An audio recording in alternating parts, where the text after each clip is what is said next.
जय जगन्नाथ सांग माने welcome back to my another mini blog.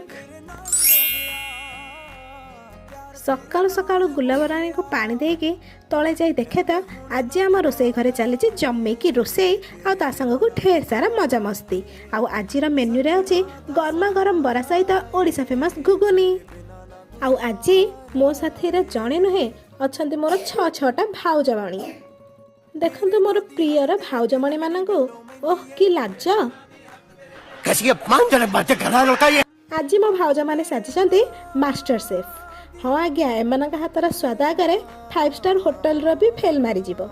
किंतु ये कौन एटी रोसे कम हो गप पूरा जमी। एटा बरा बनुची ना गप बरा मु तो किछि जानि पारु नहीं। कहाँ से आते हैं? से जहाँ भी हो मजा मसलेस भितर प्रस्तुत हो सारी आमर गरमा गरम बरा सांग को ओडिशा फेमस घुगुनी। किंतु ये कौन ननद ना खाऊ भाउज मैंने खाइबा उपरे आक्रमण करदेले। यही असुरणी दल सब सारीदेवा पूर्व मु भी मो पेट पूरा फुल करदेली। जहाँ कहतु सांग माने गरमा गरम खाइबा आ भाउज मान साथ मजा आउ कौन दरकार। किंतु मु एथि भितर मो ट्यूशन पिला को भूली ना। ट्यूशन पिला मु आनी गरमा गरम समोसा आ मिठा। जदि वीडियोटा भल लगिला तेबे आम भाउज गोटे लाइक शेयर एंड सब्सक्राइब करदेबे। रहिली जय जगन्नाथ।